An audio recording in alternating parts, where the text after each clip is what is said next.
If you or someone you know is planning to apply for Social Security benefits soon, I need to tell you about a major change that just happened.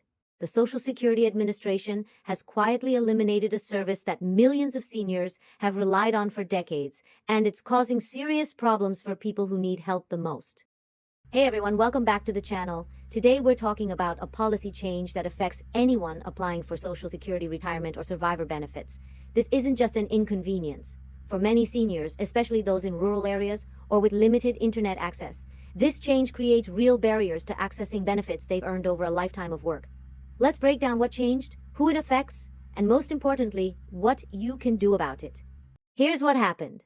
The Social Security Administration has ended phone applications for retirement and survivor benefits. That's right.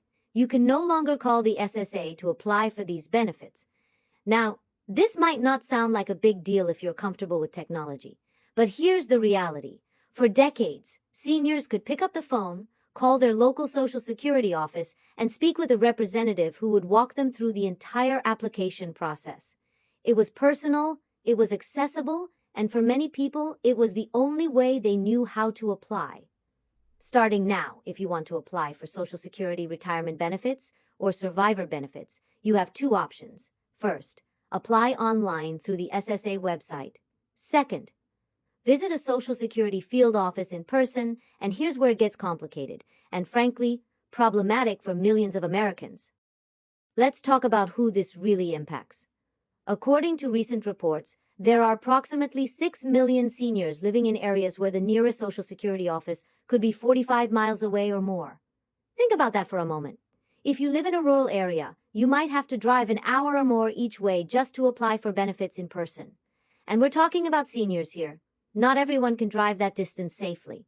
Some don't drive at all anymore. Public transportation in rural areas is often limited or non-existent. But wait, you might say, can't they just apply online? Well, here's another reality check. Not all seniors are comfortable with computers or the internet. In fact, many don't have reliable internet access at all. According to various studies, roughly 1 in 4 seniors don't use the internet. That number is even higher in rural communities. We're talking about people who worked their entire lives, paid into Social Security every paycheck, and now they're being told they need to navigate a complex online system or travel significant distances just to access their own benefits.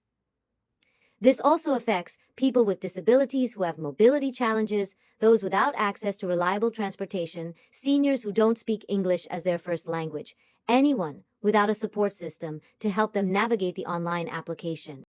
Now, to be fair, let's talk about why the Social Security Administration made this decision. The SSA has been dealing with significant staffing shortages and budget constraints for years.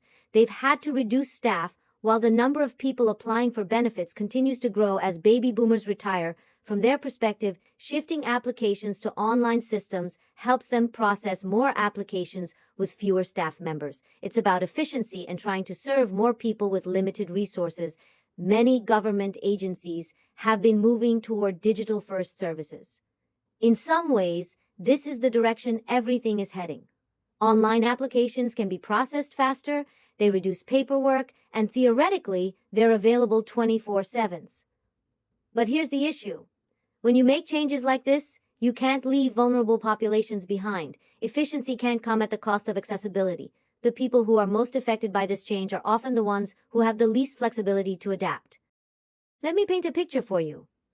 Imagine you're 68 years old, living in a small town in rural America. You've worked on farms and in factories your whole life. You don't own a computer. Your nearest Social Security office is 50 miles away. Your vision isn't what it used to be, and driving long distances makes you nervous. Under the old system, you could call, speak to someone who would help you through the process, and get your application submitted without leaving your home.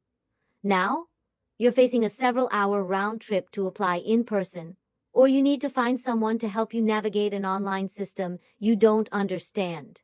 Or consider this, you're tech-savvy enough to use email and Facebook, but the Social Security website requires creating an account with two-factor authentication, uploading documents, and navigating complex forms. One wrong click, and you might lose your progress. The anxiety of making a mistake that could delay your benefits is real. And here's another concern.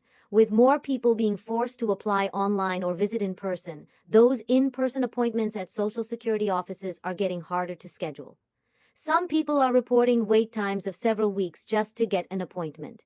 When you're counting on these benefits to pay your bills, every week matters.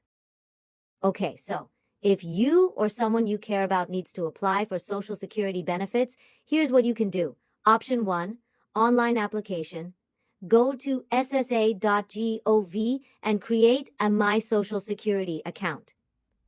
You'll need an email address, a phone that can receive text messages for verification, and documents like your birth certificate and W-2 forms. The SSA website has tutorials to walk you through the process. Consider asking a trusted family member or friend to help you. Option 2, in-person visit. Call ahead to schedule an appointment at your local Social Security office.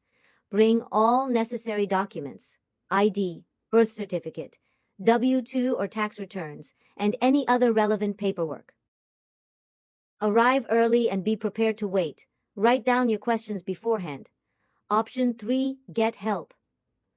Local senior centers often have volunteers or staff who can help with online applications. Libraries sometimes offer computer assistance programs. Some nonprofit organizations specialize in helping seniors navigate Social Security. Also, AARP has resources and counselors who can provide guidance.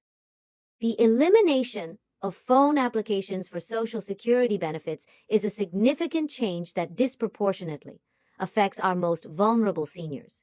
While efficiency is important, we can't forget that these are real people who've worked their entire lives and deserve accessible ways to claim the benefits they've earned. If this video helped you understand what's happening, please give it a thumbs up and share it with anyone who might need this information, especially seniors who are planning to apply for benefits soon. Drop a comment below and let me know, do you think this policy change is reasonable? Remember, Social Security benefits are not a handout. They're something you've paid into your entire working life. You deserve a system that makes accessing those benefits as straightforward as possible. Thanks for watching, and I'll see you in the next video. Don't forget to subscribe if you want more content about issues affecting seniors and retirees.